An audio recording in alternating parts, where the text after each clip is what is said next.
पाकिस्तान जिंदाबाद पाकिस्तान जिंदाबाद د مندل یوسف زئی قوم مشران برازي د مندل یوسف زئی قوم مشران برازي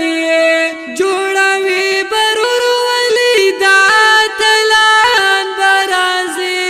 د مندل یوسف زئی قوم مشران برازي د مندل یوسف زئی قوم مشران برازي د مندل یوسف زئی قوم صدر ملک احمد خان د طرفا ټول مشرانو او کشرانو ته ډالۍ د مندل یوسف زئی قوم مشران برازي د مندل یوسف زئی قوم مشران برازي جوړوي برور ولیدات لان برازي د مندل یوسف زئی قوم مشران برازي د مندل یوسف زئی قوم مشران برازي بڑول مټا پسوات کې چې جوړ شوه پروګرام رازي باور لا ټول د مندل قوم شاهینانا رازي باور لا ټول د مندل قوم شاهینانا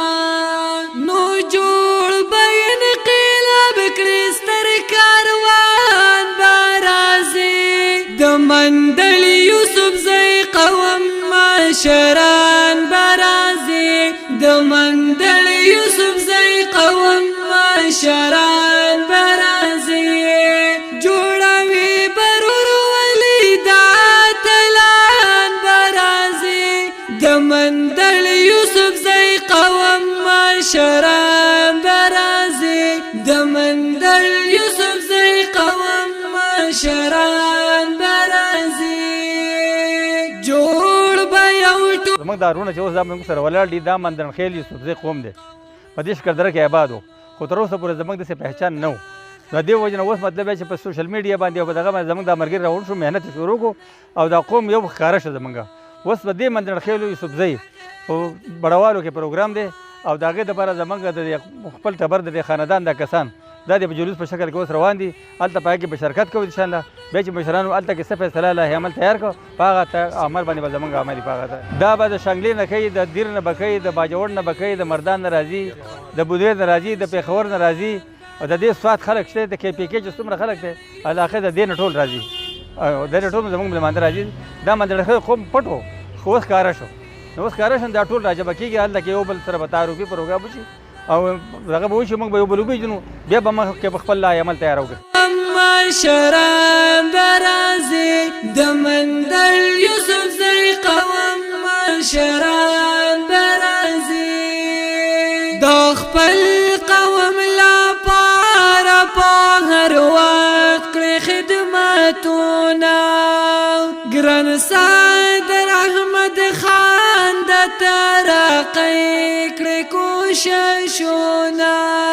ګران صدر احمد خان د ترقۍ کړي کوششونه دې پروګرام دپاره زه خصوصي د محمد سعید صاحب عمران صاحب او د سعودي د احمد صاحب خصوصي شکریه ادا کوم ځکه چې موږ دا تاسو چې اوس ناست یو موږ چې د یو بل سره ملاو شو دا د دې د کوششونو نتیجه ده چې موږ دلته کې ملاو شو یو بل یې ولیده چې مندرن قوم هم مندرن قوم شته دا ورک نه دی ځکه چې موږ خو په کلو کې داسې دوه درې خاندانونه به وو چې یاره موږ مندرن یو زموږ بهر نور څه قومونه شته او که نشته خو د دې په وجه باندې اوس زه په فخر سره دا ویلی شم چې زما په پاکستان کې مندرن قوم یو غټه قبیله ده او دا قبیله دا داسې کمزورې قبیله نه ده دا د تاریخ دی چې دا تاریخ د 800 کال نه هم زیات مطلب دی چې دا تاریخ پروت دی چې مندرن قوم په کوم ځای کې چې دی دې بې غیرتي نه دی کړې په هر ځای کې د ټول نه مخکې تللي دي نو نن هم زما دا توقع ده چې موږ دا پروګرام په دې ځای پاتې کېدل نه غواړو چې موږ نن راغونډ شو دلته کېناستو خو سبا له به خواره شو خو زما دا خیال دی